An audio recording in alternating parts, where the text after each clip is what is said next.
While assisting his son with some household repairs, Grandpa discovers a secret area in his son's house and later falls down in tears. A fake wall was expertly camouflaged, and Grandpa Joe found a secret chamber. Unexpectedly, he found a terrible secret in this hidden area, which shook him to his core and left him bewildered. But before we begin, make sure you subscribe, click the bell, and slam the like button so you won't miss any of our future tales. As he laid down his toolbox, Joe let out a heavy sigh. His back ached from years of toil. He stole a quick look at Mark, his son, who was battling an obstinate nail. Joe stepped up and offered to assist Mark by removing the hammer from his grasp. Something seemed off to Joe as he pounded away on the wall. Something about the sound sounded off. Hollow. Joe tested the area by tapping on various parts of the wall and listened carefully to hear the differences in sound. Joe cautiously and determinedly started to pry at the wall's borders. Mark, he saw, was pacing restlessly behind him and anxiously scanning his surroundings. Joe looked down at his kid and stopped working on the wall. "Mark, is everything all right, son?" "Yeah, Dad," Mark moaned as he looked up into Joe's eyes last. Joe strained to interpret his son's emotions as he narrowed his gaze. Joe attempted to lighten the mood by saying, "Who knows, maybe we'll find a treasure," which created an abrupt and uncomfortable buzz in the room. Pulsating with anticipation, Joe pried it open, revealing a smoky, shadowy chamber. Before they finally calmed down, Joe and Mark each sneezed many times due to the airborne dust particles. They redirected their attention to the secret entrance and continued to pry it open. An antique piece of furniture and several dusty boxes were illuminated when Mark shined a flashlight into the room. "What on earth is this place?" he whispered. A shiver went down Joe's back. A heavy layer of dust coated old clothing, books, and personal objects. There was a wall covered with creepy doll faces, and across the room, a life-size doll of a lady gazed at Joe with unblinking eyes. Joe began to see objects that appeared to have been used lately, although some of them were coated in dust. He looked across to Mark, trying to gauge if his son felt the same fear. Joe persisted in exploring the room. His interest peaked when he came across objects that seemed quite fresh among the dust-covered artifacts. His pulse rate increased somewhat. He stopped to get a sleek, contemporary watch resting on an antique dresser. Its modern style seems completely out of place among the old buildings. Someone obviously owned it, and they could be searching for it even now. After that, Joe felt a wallet that seemed to be brand new. Carefully, he retrieved a driver's license and some crisp cash from it. The darker the room grew, the more frightening tales it seemed to hold, beyond those of lost possessions. Close by, on a little table, a dust-free laptop rested with its lid closed. Each object in the concealed chamber lent an air of antiquity, creating the impression that it had been the setting for a play that had taken place over many decades. As Joe ventured farther into the room, his thoughts began to rush. The peculiar juxtaposition of the goods with his misgivings about Mark created an unsettling image. He was desperate for answers, but his son's secrets kept popping up with each new finding. Joe found a spotless purse hidden in the far corner, which stood in sharp contrast to the dusty bookshelves around it. Its unpolished leather shimmered in the light of the flashlight, seeming out of place in this long-forgotten chamber. Angry to find out what happened, Joe approached the purse with a racing heart. Joe instinctively grabbed for the purse when suddenly Mark's voice broke the stillness. "Dad, we shouldn't," he said with an anxious, urgent tone of voice. As Joe's voice became more severe, he faced Mark. "Just say no. Is this room familiar to you in any way?" He inched closer, his mind briefly wandering away from the purse. With evasive and nebulous responses, Mark sidestepped Joe's queries. "Father, it's just antiques." Under his breath, he said, "Let's just forget about it," as he broadsided the room. Joe's determination became stronger, as his suspicions about the secret chamber became more entrenched with each unanswered question. When the pieces started to fit together, he realized he couldn't ignore this any longer. Joe, his eyes flashing with awareness, snatched the purse during the heated altercation. As he grasped it, the room seemed to spin ever so slightly under the weight of his discoveries. As he gazed at the purse, a whirlwind of memories and associations came rushing back, associating it with people and places. A local lady had gone missing for 3 months, and her purse was among the belongings found. The room's temperature dropped, and a shiver went down his spine. There were far-reaching consequences to uncovering this purse in this secret chamber. Mark's face shifted from startled to casual. "What's that?" he said, his tone somewhat too casual. Joe was shocked by how casually his son had spoken about the gravity of their position. He had trouble thinking through the consequences of his findings since Mark's actions had taken him by surprise. A subtle accusation hung in the air as he raised the purse ever so slightly. Joe giggled uncontrollably and shoved Mark playfully as he feigned not to see the purse. "Imagine finding treasure here, huh?" Even though Joe could feel the tension easing a little, he still had a knot in his gut from playing along. Repairs to the house continued, with broken fixtures being replaced and holes being filled.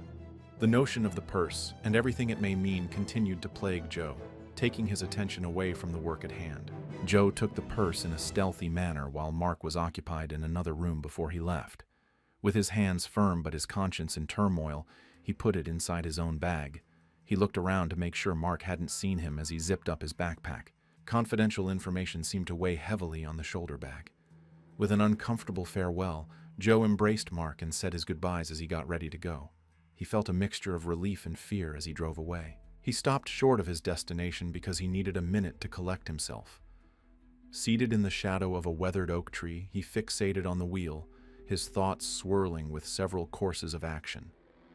To validate his worst suspicions, he withdrew the purse and examined it carefully. A handful of personal belongings and a receipt he recognized from a nearby business made up the sparse but revealing contents. Its date was quite close to the woman's disappearance. As the gravity of the situation sunk in, Joe's grip on the facts became shakier. He looked inside the purse intently, and his stomach dropped when he realized it belonged to the lady who had gone missing. Joe was somewhat taken aback when he saw that Mark had this purse in his house. With tears falling from his eyes, he slumped down alongside his parked vehicle. Uncertain about his next move, Joe drove home in a haze after sobbing. His mind was having a hard time processing things, so the familiar streets passed him by in a fog. On the kitchen table at home, Joe set the purse down and gave it another once-over. With each turn of the sack in his hands, the mystery and his fear were intensified. In the vain hope that he was wrong, Joe looked up the woman's disappearance in the police records. The purse in particular seemed to fit the description of her last saw possessions too closely. He prepared to compare more and groaned as a mixture of dread and resolve kicked in. Joe discovered incontestable parallels between the purse and the police report. The description provided for the woman's items was spot on, and the size, color, and unique marks were identical. A sickening sensation intensified in his stomach as he placed the report on the table next to the purse. No amount of denial on his part could have prevented him from facing the indisputable facts. Joe resolved to go further into the matter in order to get more data. He hoped to learn more about the tale the next day, so he devised a plan of where to go and who to speak to. On the agenda was a return to the secret chamber, a chat with Mark's next-door neighbors, and a perusal of the newspaper stacks at the public library. As a result of the day's revelations haunting him, Joe had a restless night's sleep that night. Mysterious shapes and whispered secrets tormented him as he tossed and twisted in his sleep. In his imagination, the woman's face and the purse blended together, making it hard to distinguish between his nightmare and reality. Joe woke up, exhausted but resolute, and vowed to find out what had happened. The weight of the unsolved enigma prompted him to get out of bed earlier than normal. He got his laptop ready to investigate the matter more after a hasty breakfast and placed it on the dining room table. Joe dug deep into the case of the missing lady and pieced together a sequence of events leading up to her departure. Joe felt even more fear as the time frames were exactly in sync. Just one day before Joe assisted Mark with home renovations, the last sighting of the missing lady had occurred. With a troubled heart, he gazed at the matched dates. In an effort to learn more, he went to visit Mark while pretending to assist with repairs. While seeming to be casual, Joe contacted Mark and offered to come over and wrap up some of the unfinished business from their last meeting. Mark nodded, not knowing that Joe had ulterior motives. Now was Joe's opportunity to seek out more clues and, ideally, figure out what was going on. In a light-hearted and conversational tone, Joe asked Mark delicate questions on the missing lady over coffee. He watched Mark intently and said in a casual tone, "Heard anything about that woman who went missing?" Mark drooped his shoulders and sipped his coffee, his gaze flitting past too rapidly. "Not really. Just what you hear in the news," he said, his tone a little too casual. He placed his coffee cup down a little too quickly, suggesting that we return to addressing the leak. Joe, seeing an opening, patiently waited for Mark to come outside in order to take a call. Through the walls, he could make out Mark's hushed, fast-talking voice. Joe poured himself a cup of coffee and got to his feet, his pulse racing as he strode toward the part of the home that contained the secret chamber. Incredulous and frustrated, Joe reached out to touch the wall. Mark had covered it, preventing any immediate opportunity for more exploration. Joe was forced to act as if he were working on another repair when Mark came back before he could do any more investigation. Joe said, "Just fixing something I noticed earlier," while keeping his expression focused on his work to conceal his irritation. As he made his way back home, he turned on the TV to pass the time, but his attention was immediately captured by a news report on Vanessa, the lady who had gone missing. The details reflected what he had discovered too accurately, and he sank heavily onto the sofa, his grip on the remote falling from his palm as he stared. After seeing Vanessa's mother beg for aid on television, Joe felt he had no choice but to speak up. Knowing he may be the one to alleviate Vanessa's suffering, Joe's eyes welled up with tears as he listened to her explain Vanessa's cheerful disposition and kind spirit. Joe requested to meet with the detective investigating Vanessa's case by contacting the police.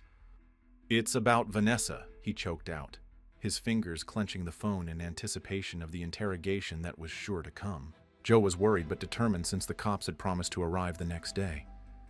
The next morning, Detective Johnson showed up at Joe's home, exiting a modern police vehicle that was parked in front of the well-manicured grass.